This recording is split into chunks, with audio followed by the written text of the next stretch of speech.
Hi, welcome to podcast 33 of making a guitar in your garage, or making lots of guitars in your garage. Okay, so what I've been doing with this one, I've been wet and dry sanding it and polishing it. I've just done the front so far, I've done the headstock, I don't know if you can see that. It's okay, it's not perfect. I'm actually hand polishing it with a rag, you know. So I'll tell you how I do it. I start off with some soapy water, 1200 wet and dry sandpaper.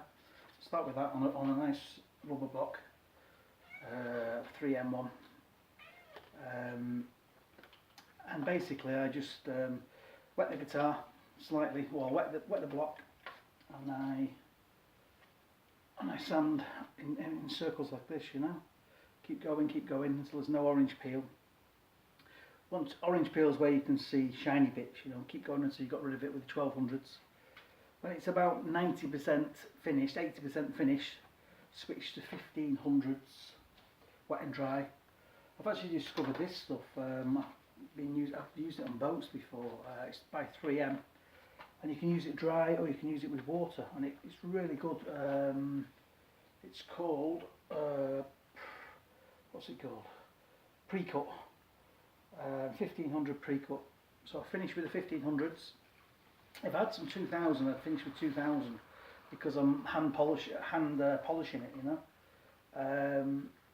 So if you go to about 2000 grit, if you haven't got a polishing machine, you should be able to hand polish it quite quickly, you know, and you can see the result there. It's coming up quite nice. It's not finished yet. This has got a veneer on it. They look a lot nicer when it's a solid top, you know, because veneers can ripple a little bit. Okay, so in a perfect world, you'd have a sanding machine on the wall, like the type they do at Stumac, you know. They're really good. 30 years ago, when I was making guitars for Gordy Guitars, we'd wet and dry with 1000 grit. Then we go to 1200 with a special orbital sander that you could use water with, you know. It had a rubber skirt, so if you're going to use machines with water, be a bit careful, make sure it's the right one for the job. I'd say you can do it by hand. It'll probably take you to wet and dry sand a guitar and polish it by hand. Probably take you about 2 hours, but you better go into about 2000 grit with your sandpaper, and then the polishing will be really quick. There's also these things you can get. This is 3000 grit. It's like a flexible pad. You can get them up to 5000 grit. But if you use that and you use some fast cut, 3M fast cut, let me try and find it. The label. That's the label. 3M fast cut. They use this on boats as well. Just put that quite close. 3M fast cut. That's very good for your polish, you know. And this has got a Velcro pad, so you could put that on a sanding machine. You know, these are flexible, soft. Just a little bit of paste. This paste, once it starts drying, you can just activate it. Put a bit of water on your pad and reactivate it. So this is on its way. I've got to wet and dry sand the fingerboard, polish that. I've got to do the back yet. I've just started on the little black star thing. Just started sanding that.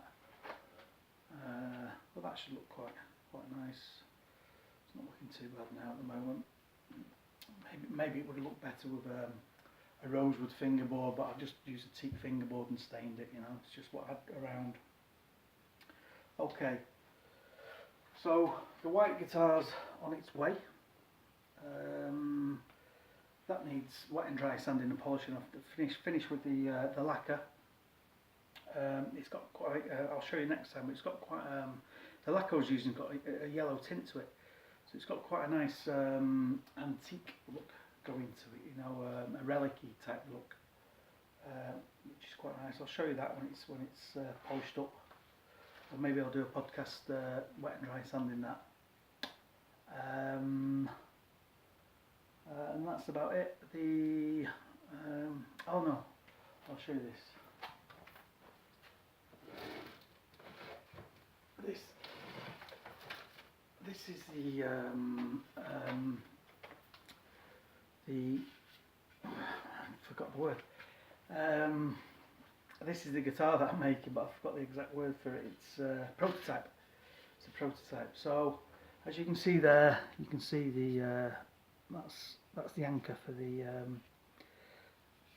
truss rod. I've filed that flat. Once the fingerboard sits on there, it's going to lock that. It's not going to move anywhere. I actually made a mistake with this one when I was cutting this angle on the headstock. I cut too far, too deep into it, and I went past where the nut should be. So what I've done is put some veneer on the front, some rosewood veneer. And that looks quite nice. If you look there, it should look quite good by the time it's got a fingerboard on.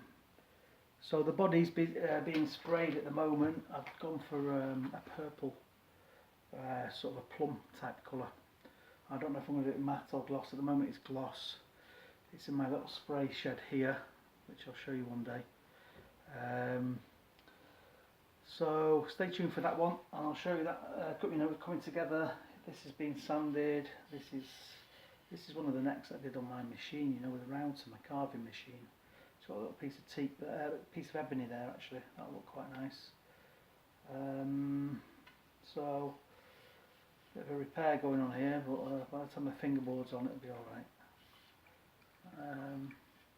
So stay tuned for that. This should be quite a nice looking guitar. This I might just go for a simple matte finish.